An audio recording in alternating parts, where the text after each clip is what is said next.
It's pretty interesting the fact that the media is trying to convince people that speaking out against the Israeli government is anti-Semitic.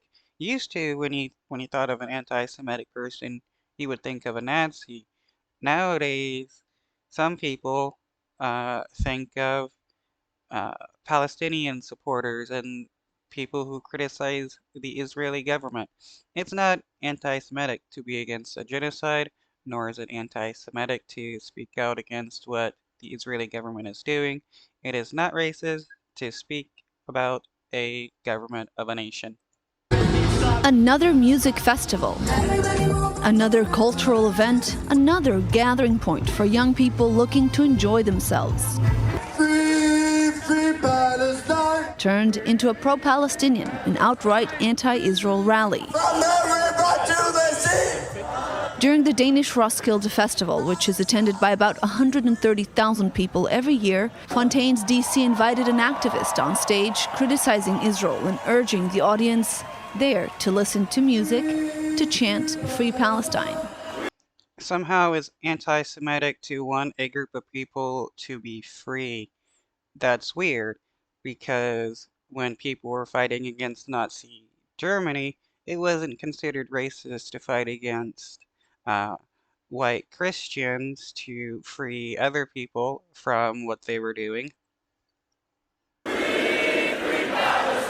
The move sparked massive debate in Denmark, and the festival issued a statement saying the artists' messages did not cross their boundaries for what is accepted as artistic and political expression. But while some argue that music festivals have always been a place for voicing political messages, the line between activism and harassment is easily crossed. How was the band harassing people by chanting Free Palestine?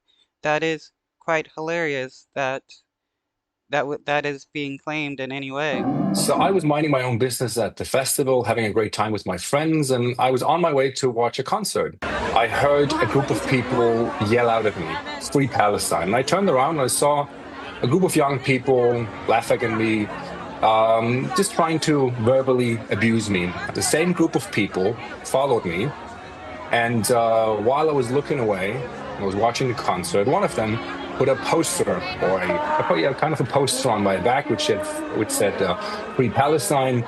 And as he was doing it, the same woman who yelled at me was filming the whole thing, flipping me off, and catching it on video for the sole purpose of putting it on social media to humiliate me. I mean, stuff like this probably happens to a lot of media correspondents. And so they did. And obviously I felt humiliated. I felt it was crossing many boundaries. And I felt like I couldn't, I'm used to the level of hatred aimed at me on a daily basis on social media. But when you experience it out in real life, it's a very different kind of feeling. And I felt like it was very, I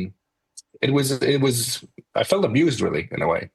Danish-Israeli Yotam Confino lives in Israel, where he works as a Middle East correspondent. He believes he was attacked not only because of his work, but because of his Jewish background. I would say that I'm the only Danish Middle East correspondent that experiences this level of hatred and harassment and threats on a daily basis. I doubt you're getting any threats besides what don't support Zionism or something. I mean, are you known for supporting Zionism? Because it kind of sounds like it. Israeli, and I also have Jewish roots, and also because I'm quite vocal when it comes to the Israeli-Palestinian conflict. This is by far not the first time that a festival suddenly becomes a platform for anti-Semitic messages and actions. It's not anti-Semitic to speak out against the Israeli government. I'll say that over and over. But they want to act like it. I mean, if you're a Zionist and people do something like that, then it's no different than people making fun of Nazis. Over the weekend in Croatia, a hugely popular local singer, Perkovic, and hundreds of thousands of his fans performed a pro-Nazi World War II salute at a massive concert in Zagreb. 500,000 people attended. Well, you can't lump in actual Nazis with those against what the Israeli government is doing. See, this is what the media wants you to think, that if you speak out against the Israeli government, you're like Nazis. But it's funny because when Elon Musk did a Nazi salute, the Anti-Defamation League came out and defended him. Just over a week ago, at the Glastonbury Music Festival, punk rap duo Bob Vylan used the stage to chant death to the IDF and said sometimes you've got to get your message across with violence. This after Okay, no different than when people were saying, death to Nazis during World War II. Like, the IDF is a military group. You can say stuff like that about a military group. the Irish band Kneecap led similar chants. These are just some of the latest examples of musicians, artists, and cultural figures using their voice, in this case literally on the stage, to criticize Israel and the war in Gaza. Yeah, because it's free speech to criticize a government. You can criticize them and not be anti-Semitic. Throughout history, artists have often used their work to express opinions and advocate for change. But it's a delicate balance that in these and many other cases spill over into calls for violence and anti-Semitic actions. There's nothing wrong with using your stage or a platform as a music festival for a political purpose. We've seen that. Unless you're criticizing the Israeli government, then you're crossing red lines. Since the Woodstock Festival in the 60s, the difference is that when you advocate for the annihilation of a sovereign state, that is no longer a legitimate political. Nobody's calling for the obliteration of a sovereign state, though that is what the Israeli government is calling for, the obliteration of the Palestinian people or the forced relocation of them. It's funny how Zionists will always act like it's Palestinians and people who support them that are calling for the obliteration of the Israeli government when nobody has been calling for that.